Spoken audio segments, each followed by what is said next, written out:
Assalamualaikum warahmatullahi wabarakatuh. Kali ini saya mau mereaksi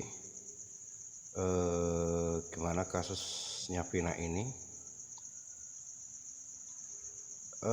Menurut Bapak Susno Dwaji, Bapak Susno Dwaji itu mantan daripada Bareskrim Polri.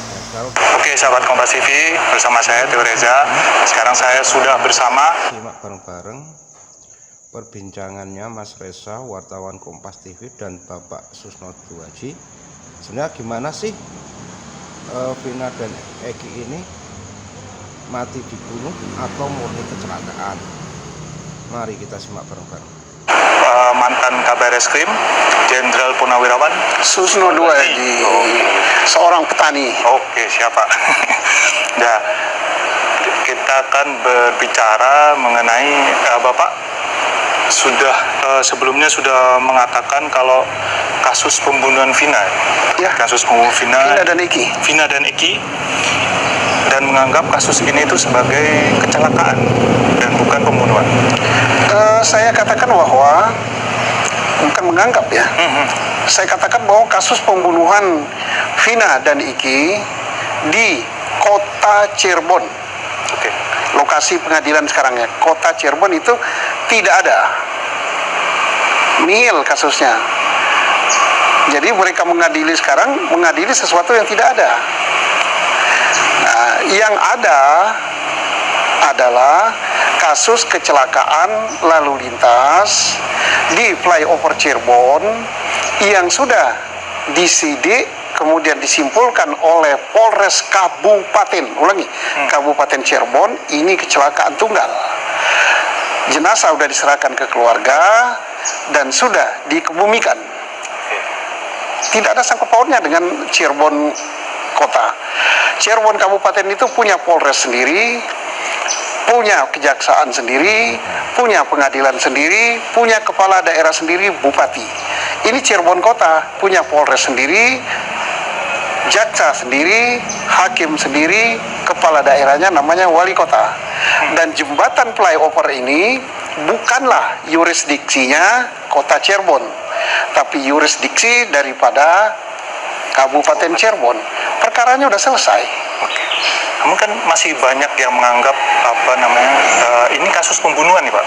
Nah, kalau Bapak bicara seperti itu, mungkin siapa sih Pak yang harusnya bertanggung jawab itu Pak? Ya, bukan menganggap, bahkan sampai disidangkan semuanya ya.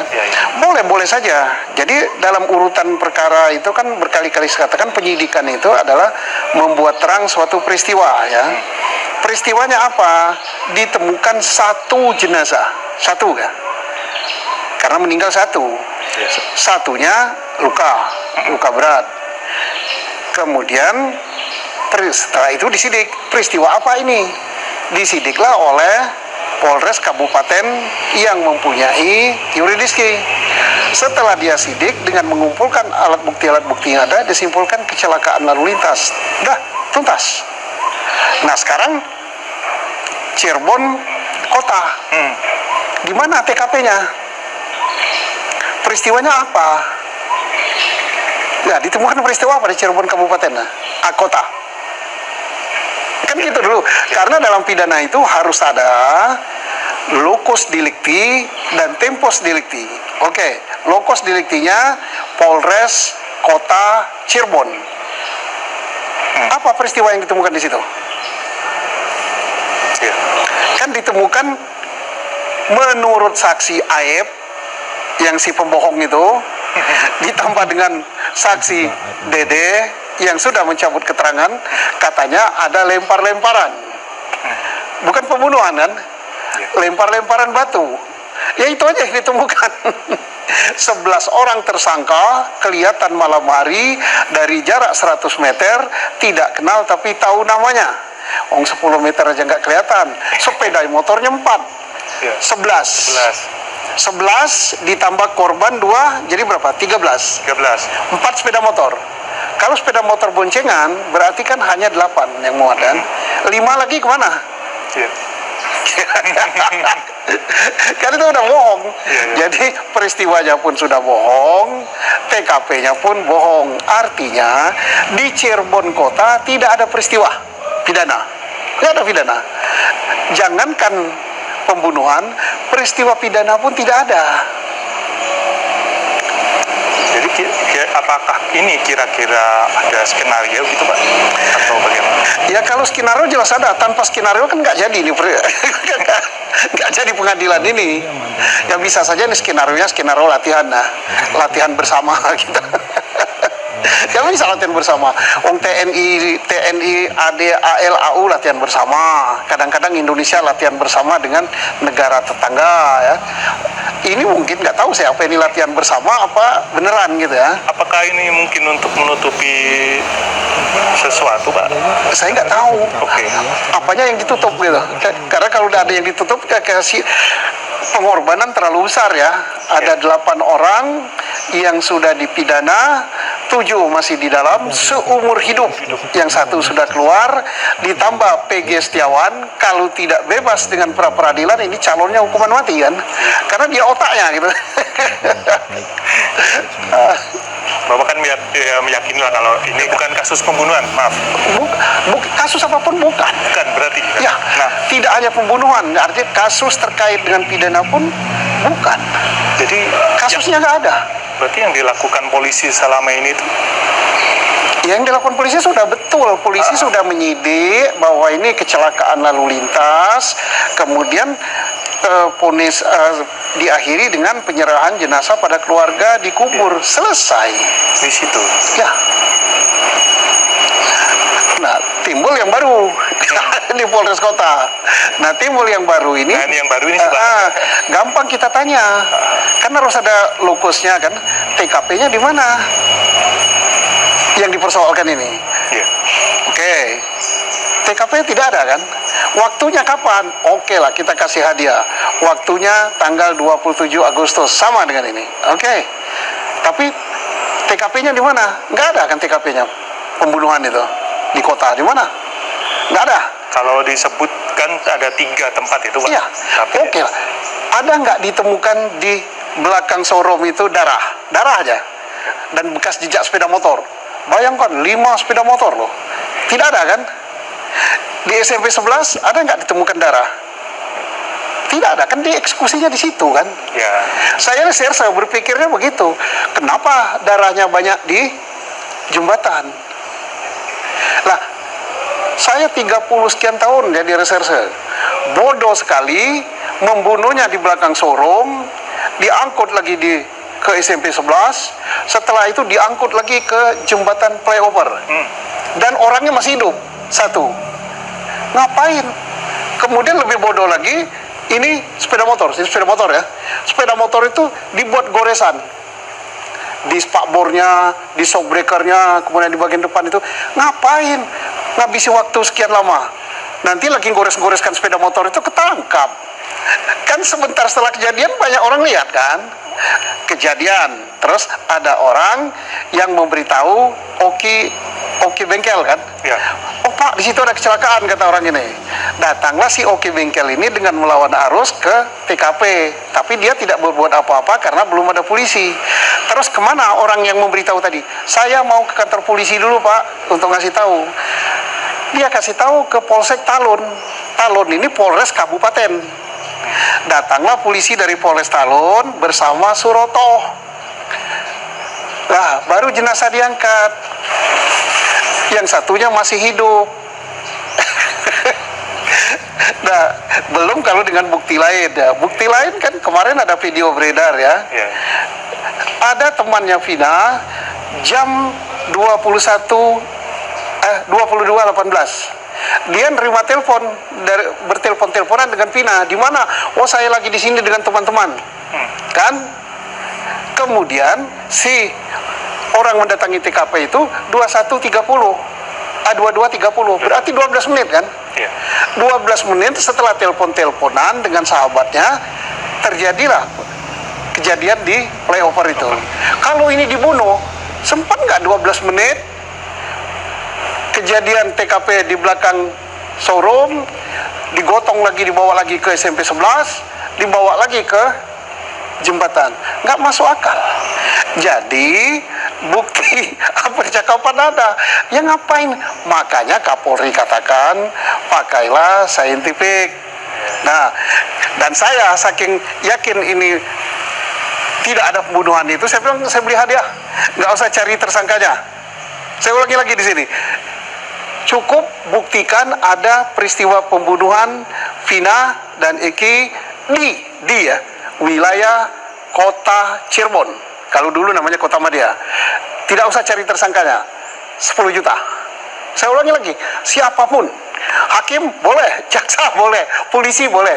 Polisi yang sudah pensiun itu boleh. Ya. Ada loh polisi yang sudah pensiun yang menghujat saya. Berarti bukti ya? Ya bukti. Jadi saya katakan siapa yang bisa membuktikan ini? Oke, ini maksud saya mengadakan sayembara apa? Saya ini gemes gitu. Masa nggak terbukti-bukti? Tidak usah pelakunya. Kalau pelakunya udah jelas lah, yang di dalam ini bukan. Kalau ada, buktikan peristiwa pembunuhan Peggy dan Ina di Kabupaten Cirebon ada. Udah itu aja. 10 juta. Alat buktinya apa? Pasal 184 KUHP ditambah alat bukti yang tidak terbantahkan, yaitu crime scientific investigation yang melahirkan bukti forensik. Ya udah 10 juta. Tapi kan ada ini Pak, ada yang menganggap nih Pak, kok Pak Purnawirawan. Wah, itu purnawirawan yang ngeceh saya. Rugilah kalau saya tanggapi dalam forum Kompas TV ini. Dia kan bersuara kan di podcast kan, podcast yang tidak begitu terkenal lah gitu. Tapi sayang, podcastnya itu penontonnya tuh sekian, lebih banyak komentar. Komentarnya 2000 sekian menghujat si Purnawirawan ini. Entah Brigjen atau Maijen Irjen nggak tahu saya. Tapi yang jelas ini dia baru mau belajar ngomong di depan ini. Rugi kalau saya nanggep itu, nggak kelasnya lah gitu kan. Dia katakan saya cari panggung gitu kan. Oh panggung udah banyak sekali kok. Panggung 17-an, panggung RT, panggung RW. Jadi dia salah pilih lawan gitu. Apalagi mengatakan saya tidak cinta Polri. Oh ini merah putih, akulah yang paling cinta. Cinta Polri itu bukan dengan cara kesalahan Polri terus dibenarkan. Nah kemudian dengan mengatakan janganlah masyarakat mengomentari yang macam-macam. Lah ini kelihatan benar polisi orde lama yang belum berubah, baru bangun tidur ini orang, tidak tahu reformasi, tidak tahu demokrasi. Kapolri aja memerintahkan silakan dikritisi, itu sahabat Polri. Lah dia nggak boleh udah inkrah loh. Hukum aja membolehkan sesuatu yang inkrah itu untuk dikritisi secara resmi, yaitu PK. Dia lupa, nggak tahu saya kok bisa lulus. Tapi udahlah, ngapain komentari dia, nggak level lah gitu. Terus yang tadi Pak, Bapak kan mengadakan sayembara lah 10. Ya. Ada lah yang menganggap ya Pak, mungkin Bapak tahu lah. Menganggap buat apa sih sayembara gitu. Sayembara ini kan kalau seorang reserse itu kan berpikiran jauh. Oke lah, kita buat terbuka untuk publik, kan tidak terbukti-bukti kan. Siapa tahu ada yang masih menyimpan alat bukti, siapa tahu betul pembunuhan ini. Oke, kita sandiwarakan lah. Semua boleh berpartisipasi. Katanya si Purnawirawan tadi jangan heboh di medsos. Nah, sekarang nggak usah heboh medsos, carilah alat buktinya, tunjukkan ini adalah pembunuhan. Oke, dia boleh ikut kok. Siapa tahu gaji pensiunnya kurang. Boleh gitu, silakan. Jadi tujuannya untuk supaya orang lebih yakin bahwa ini kalau diusut pembunuhan tak akan terungkap-ungkap sampai capek. Mengapa tidak terungkap-ungkap? Peristiwanya nggak ada. Mengapa dia katakan pembunuhan? Karena yang berdasarkan saksi Aib, saksi Dede, saksi Rudiana, sama saksi Melmel ya. Dan dia tidak melihat langsung gitu pembunuhan itu. Tidak melihat langsung perkosaan itu. Kemudian keterangan ahli nggak ada yang menyatakan ini perkosaan pembunuhan. Visum tidak juga. Terus apa lagi? Surat juga nggak.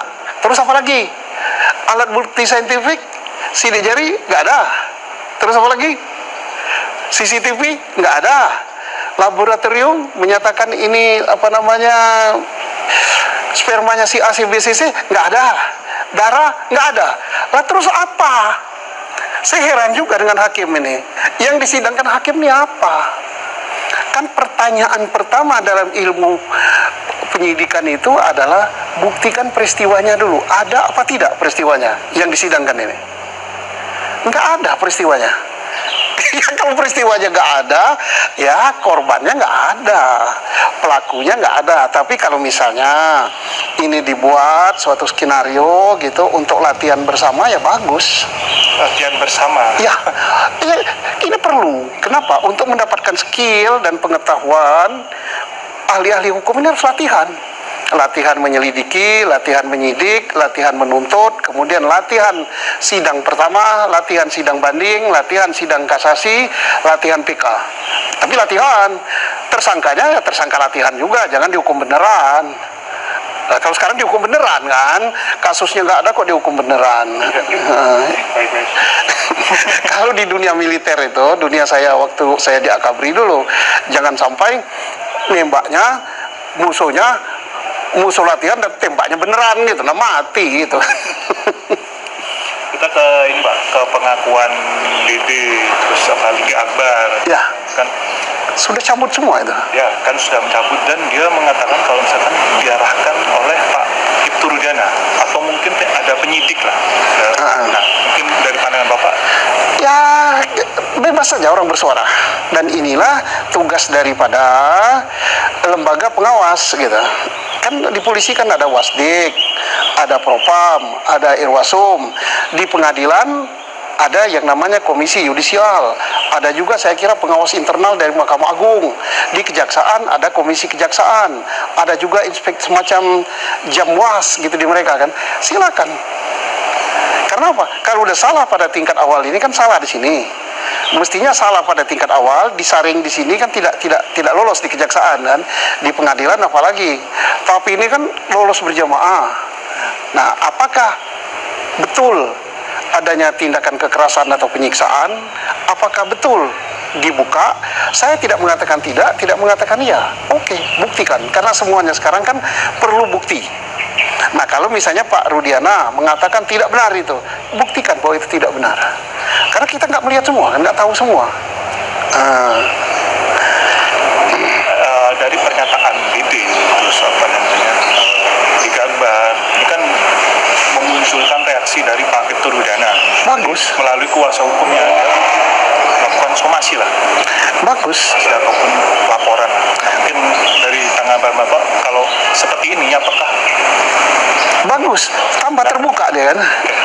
Apa keterangan daripada Dede? Dede kan haknya dia kan untuk mencabut kesaksian. Liga Akbar haknya dia untuk mencabut. Siapa lagi satu lagi? Dede Liadaga Akbar yang mencabut itu, termasuk yang di dalam sekarang ini terpidana kan mencabut kan. Kalau nggak salah sudah 5 mencabut kan.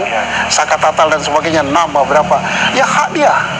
Kalau misalnya Ibtu Rudiana tidak terima atas pencabutan itu, ya bagus sekali supaya publik tahu, dan jangan dihalang-halangi publik untuk berpendapat, karena ada pakar yang mau pendapat loh, termasuk orang yang ngeceh saya tentang sama saya itu. Tidak loh, kita masyarakat janganlah beropini-opini. Hei bong, negara ini demokrasi. Sudah berapa tahun kita reformasi, jadi negara reformasi demokratis, bebas berpendapat. Berpendapat boleh, kan kita yang hadir di TV itu berpendapat juga. Lupa dia bahwa bapak itu yang ngomongkan jangan berpendapat, dia hadir di media berpendapat dia. dengan ada somasi dari Pak Ibtu Rudiana, Iya. saya tertarik dengan pernyataan Bapak kan menganggap kalau tidak ada kasus pembunuhan dalam Iya. kasus Vina ini kan. Iya. Artinya Pak Di kota Cirebon ya. Artinya Pak, dengan adanya somasi, apakah bisa dinilai Pak Ibtu Rudiana menganggap masih ada kasus ini gitu? Ya boleh saja. Boleh dia mengatakan masih ada kasus ini. Bahkan saya beri hadiah kalau dia bisa buktikan. Jangan tidak ikut lomba loh. Boleh ikut lomba. Tapi kalau dia mengatakan, itu Pak putusan pengadilan. Justru putusan pengadilan itulah yang saya persoalkan, itu sesat gitu. Bukan sesat, salah gitu. Salah. Nah, kenapa salah? Karena memang nggak ada kasusnya. Kasus yang mana yang dia adili? Lah, di TKP nggak ada, korbannya nggak ada, saksi yang melihat nggak ada, adapun saksi yang ada mencabut semua, alat bukti yang lain nggak ada. Jangan diada-adakan. Terus apa Anda melihat Pak obstruction of justice? Ya, kalau seandainya ini dianggap kasus beneran dan yang terhukum itu beneran, padahal kasusnya tidak ada, ya jelas obstruction of justice. Yang ngadili sesuatu yang tidak ada itu kan ngadili sesuatu yang tidak ada. Kalau ini sebagai suatu pelatihan ya tidak, tapi kalau itu dianggap suatu yang serius ya obstruction, nangkap beneran, nahan beneran, kemudian memenjarakan beneran, nah, padahal nggak ada. Karena kan sudah, saya ulangi lagi kepada masyarakat Indonesia, yang saya katakan itu kasus pembunuhan di Polresta Cirebon. Kalau dulu namanya Kota Madya Cirebon, nggak ada.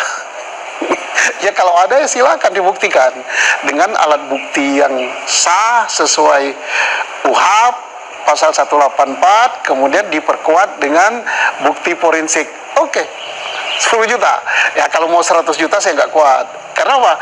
Ada juga media yang nanyakan, harta kekayaan Pak Susno berapa? Berani ngasih 1 juta. Seolah-olah saya ini hakim yang memutus bebas kemarin. Hakim siapa? Surabaya itu. Hakim yang nggak tahu lah, Hakim Sontoloyo. Di Surabaya aneh-aneh aja pengadilan. Nama pengadilannya dulu mulai terangkat dengan putusan para peradilan Hakim Eman Sulaiman, bagus dia. Dikotori lagi oleh Surabaya. Oke Pak. Nah ini kan kemarin Pak Ibtu Rudiana mulai muncul lagi. Dia mengatakan minta maaf kalau tidak bisa jarang muncul ke publik karena dengan alasan kode etik dan masih polisi aktif. Nah mungkin pendapat Bapak? Ya boleh saja, dan itu bagus sekali dia muncul ya, bagus sekali muncul. Soalnya kalau dia tidak muncul, nanti dugaan-dugaan dari publik, kemudian isu-isu yang dibuat dari publik berseleweran ya. Tapi dengan dia muncul, dan tolong dibantah ya, apa yang selama ini tidak benar dibantah, bahwa yang ini tidak benar, saya tidak merekayasa, saya tidak ini, saya tidak ini. Silakan, bagus sekali gitu untuk menyampaikan sesuatu yang merugikan dia. Nah tentang dia masih terikat kode etik, iya, sebagai seorang polisi terikat kode etik, tetapi terkait dengan pembunuhan ini bukanlah kode etik. Terkait dengan pembunuhan ini adalah masalah pribadi dia. Kode etik itu terkait dengan profesi. Nah, misalnya ya, Ibtu Rudiana wilayah hukumnya adalah yurisdiksinya di Polresta Cirebon. Tahu-tahu dia menarik perkara yang ada di Kabupaten Cirebon, ya nggak boleh. Nah terus misalnya suatu peristiwa yang bukan tertangkap tangan, tersangkanya ditangkap gitu, nggak boleh. Oh dengan bahasa baru lagi kan saya dengar, tidak ditangkap tapi diamankan. Apa bedanya diamankan sama ditangkap? Diamankan itu kan kemerdekaan seseorang itu dihilangkan, dibawa ke kantor, kemudian diperiksa. Nah itu kan ditangkap namanya, bahkan ditangkap plus diperiksa di sini. Gitu. Oke lah, tapi itu silakan, bahasa hukum itu bebas menafsirkan kok. Nah ini kita ke pernyataan Pak Kapolri Listio Sigit. Nah yang memberi perintah untuk menuntaskan kasus Vina ini. Oke. Nah terus banyak nih yang netizen mungkin berpendapat kalau misalkan kok nggak selesai sih Pak? Ya karena maaf aja ya, Pak Listio Sigit hampir sama dengan Presiden ya, supaya dituntaskan secara terbuka gitu kan, secara transparan gitu kan. Itu kan satu perintah yang tidak jelas ya. Kalau dia mintakan supaya ini dituntaskan, saya beri waktu 3 bulan, 1 bulan. Pengertian dituntaskan itu apa? Kalau terbukti ajukan ke pengadilan, kalau tidak terbukti hentikan penyidikan. Jelas itu perintah. Tapi tuntaskan transparan. Presiden pun gitu ngomongnya. Apa yang dimaksud dengan itu? Jadi kita belajarlah memberi perintah kepada bawahan itu yang tegas, jelas, dan ada limit waktunya. Nah, kita sekarang ke Pak Katatal yang Ya. sedang berlangsung lah Pak. Ya. Bapak diundang untuk menjadi saksi ahli. Apakah sudah bersurat? Belum, suratnya belum saya terima. Udah deh, oh, belum. Belum. Baru informasi gitu. Kalau informasi saya nggak mau lah, datang situ ditolak sama orang nanti. Karena ini kan beracara resmi ya, harus ada suratnya. Kira-kira bakalan hadir nggak sih Pak? Kalau misalkan ya sudah disurati terus Saya lihat sebagai warga negara yang baik ya saya hadir ya. Saya akan dipertanyakan status saya sebagai apa, sebagai saksi biasa atau sebagai ahli atau sebagai apa. Nah, supaya saya persiapan sekarang gitu. Bila perlu daftar pertanyaannya pun dikirim ke saya gitu. sebelumnya kan dibilang akan menjadi saksi ahli. Saksi ahli nggak ada, keterangan ahli gitu. Keterangan ahli ya. untuk Pikasa Katatal. Ya ahli apa saya? Nanti dipersoalkan lagi oleh si pensiunan itu. Ahli dujum gitu ya. Kira-kira ya kalau berarti kita bakalan nunggu nih pertanyaan apa ya Pak? Ya, Untuk bisa ya mungkin kan saksi ahli juga ahli atau saksi itu apalah ya, orang yang duduk di depan kan boleh juga bertanya kan. ya Misalnya saya ditanya, sehat kan saudara? Ya sehat. Bersediakan jadi saksi atau jadi ahli tergantung status saya. Bersedia. Bersediakan disumpah? Bersedia. Bersediakan beri keterangan sebenarnya? Bersedia. Habis pertanyaan saya kan bertanya juga. Dalam kasus apa saya ini? Katanya kasus pembunuhan. Pembunuhan di mana? Mana kasusnya? Boleh kan saya nanya gitu kan, supaya saya tidak memberikan keterangan yang salah. Diberi dalam kasus pembunuhan. Oke, siapa yang dibunuh? Ini. Kemudian di mana lokos deliktinya? Kan bebas orang bertanya. Saya tanyakan, saya tidak tanyakan masalah pribadi, misalnya Pak Jaksa atau Pak Hakim lahirnya di mana, udah punya anak berapa, sekolah di mana, enggak ya. Saya tanyakan, misalnya tentang kasus ini, saya tanya, yang ini yang mana kasusnya? Pembunuhan Iki dan Pina, di mana dia dibunuh? Di mana dia dibunuh? Kalau di atas jembatan itu jurisdiksinya pengadilan kabupaten. Anda salah. sekarang apa ada harapan nggak Pak jadi sidang PK Katatal?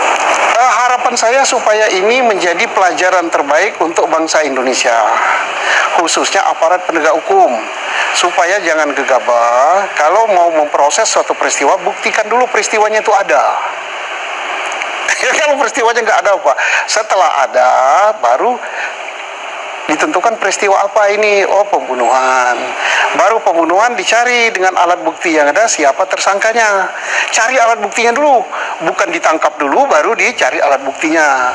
Kalau ditangkap dulu cari alat buktinya, ya kasus contohnya Pigi, contohnya yang ini yang di dalam sekarang. Nah, hendaknya sadarlah para aparat penegak hukum, jangan mentang-mentang sudah punya jabatan, sudah punya apa, seolah-olah dia paling benar, dia paling pintar. Jangan. Ya, saya sebagai petani ini tidak saya merasa paling pintar ya. Saya mau nyetek itu, saya udah beli alat ini, udah lengkap alatnya ini. Nah, saya mau potong gitu, yang mau saya cangkok ini gitu. Saya nggak bebas, saya bertanya kepada yang pintar. Mungkin yang pintar itu tidak tamat SD dia, tapi saya tanya, gimana sih saya mau membuat pohon mangga ini supaya buahnya ada yang merah, ada yang kuning, ada hijau, ada mangga Betawi, ada mangga harum manis. Ya saya beli ini untuk nyambungnya, beli alatnya, beli lemnya, beli plastiknya, beli pisaunya, belajar lah. Jangan merasa pintar lah. Ya, Bapak, jadi ya Bapak sebagai apa namanya mantan Kabar Eskrim lah, senior lah, mungkin ada ini nggak sih Pak, saran perbaikan untuk Polri? ya oke. Polisi itu rusaknya dari dalam. Kehakiman rusaknya dari dalam, kejaksaan rusak dari dalam, kementerian rusak dari dalam. Apa? Oknum-oknum berbuat melanggar. Kemudian baiknya juga dari dalam. Gorbachev memperbaiki Rusia, dia dari dalam ya, Uni Soviet. Kemudian Deng Xiaoping memperbaiki Cina. Jadi tolong pensiunan-pensiunan yang ada, kalau saya berbicara agak keras, ini feel untuk memperbaiki. Oh, polisi salah, tapi saya beri jalan keluar. Jadi siapa itu, si Purnawirawan, namanya nggak, jangan saya sampai ingat namanya. Kan dikatakan saya ngomong lah. Wah, sudah inkrah, nggak boleh cabut. Loh, Kalau nggak boleh dicampuri apa yang sudah terjadi, ya rusak negara ini. Suruh belajar, tapi tolong kasih panggung di TV lah dia. Dia baru manggung di podcast gitu kan. Kalau saya podcast punya. Ada pesan nggak Pak? Ya pesan saya wajar ya berpesan pada hakim ya, termasuk Hakim Agungnya, kepada hakim yang menyidangkan dan kepada seluruh aparat penegak hukum. Satu, jangan malu mengakui kesalahan. Kedua, setiap keputusan hakim yang dijatuhkan itu pengaruhnya terhadap manusia. Tolong Hakim Agung yang menyidangkan perkara PK ini, Anda harus bijak, Anda harus betul-betul mempelajari ini kasusnya tidak ada. Jangan sampai menambah dosa gitu. Terima kasih. Baik, terima kasih Pak Susno Dwaji, Pak Jenderal. Petani. Baik, sahabat Kompas TV, itu juga saya wawancara dengan Pak Susno Dwaji.